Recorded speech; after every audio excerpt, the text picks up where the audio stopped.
So on deck we have Danny Dunn, but right now everybody please welcome Tim Finnegan. Yeah.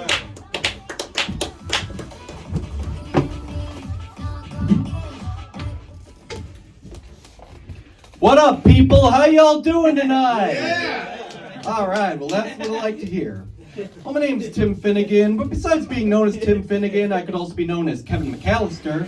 And I'd like to tell you guys a fucking story about a time when I was left home alone, and by mistake. No, there was one year, a long time ago, when I was 8 years old. My family was taking a trip to Paris for Christmas, and I was left home alone when I was 8 years old. And I was the youngest in my family, and I had an older brother, and older siblings who were assholes, older brothers and sisters, and they used to call me bad names. So I grew up in a house on Lincoln Boulevard in Winnetka, Illinois, and some of the bad names I was called, I was called a jerk, and I was called a disease, and I was called other bad names and bullshit, and even my sister Linny once said to me, "Kevin, you're what the French call les incompetents." And I was fucking pissed off at my family a lot that I even said to myself, you know what, when I grow up and get older, I'm living alone. You hear that? I'm living alone. And now it's true today that I live on my own, and it's fucking awesome.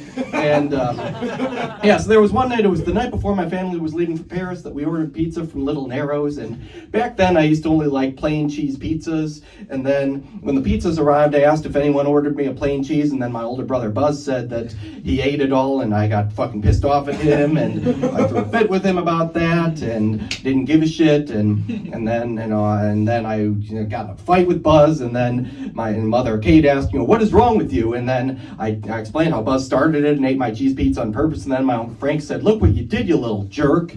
And then I was forced to go upstairs into the attic for the rest of the night. And then, when my mother Kate was talking to a police officer who was asking about the trip to Paris, I noticed the police officer had a gold tooth, so I knew there was something suspicious about him, and I figured he was probably a bad guy who turned out to be Harry and one of the burglars later on.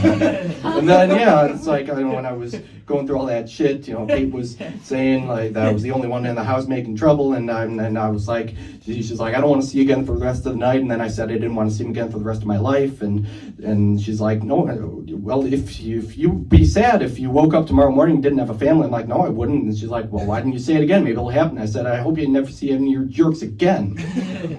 And I was fucking pissed off that night. But then, there was thunder and lightning, the power went out, and then the next morning, everyone in the family woke up and was rushing out the door to get to the airport on time for the flight. But I slept through all that shit, and then, first I woke up and wondered where everyone went, but then I realized I made my family disappear, and I was fucking excited, and I ran around the house screaming. I jumped on the bed and did other fucking awesome things and shit. That's something I used to like to do when I was a kid. And then I was also watching an old violent movie called Angels with Filthy Souls, and that was fucking awesome. And then I realized there were two guys, Harry and Marv, who were planning to rob my house. There was something going on. At first I tried to trick them into thinking that the family was still home, even though they weren't. And then, meanwhile, during the flight, when my mother Kate wondered if she forgot something, when she realized she forgot me, she yelled my name really loud on the plane and said, "Kevin!"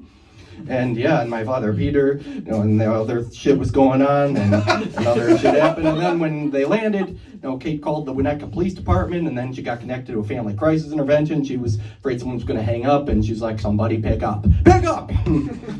And then, there was a lot of other shit going on at the time. And then when Kate landed in Paris, she just turned around and headed back right away and got on another flight, going back, trying to get back to Chicago. First she went to Scranton, Pennsylvania, and then she ended up getting a ride with a polka band who was driving to Milwaukee and was willing to give her a ride to Chicago. And then, meanwhile, I was home alone. I went grocery shopping, did some laundry, and went through some of Buzz's equipment, like his BB gun and other shit.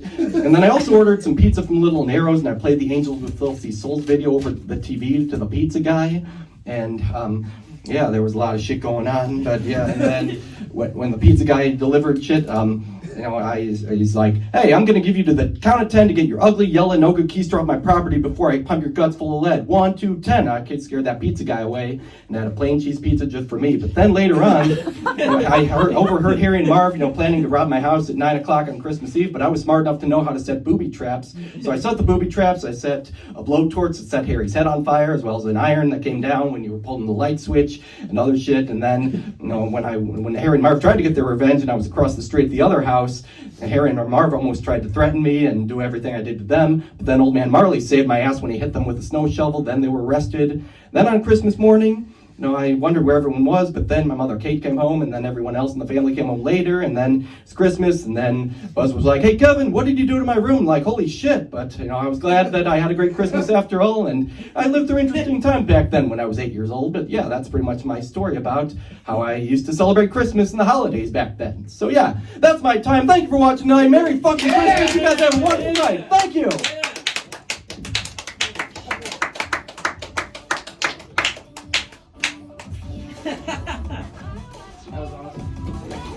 Tim Finnegan, aka Kevin McAllister, everybody. Give it up for Tim. Yeah, fucking awesome.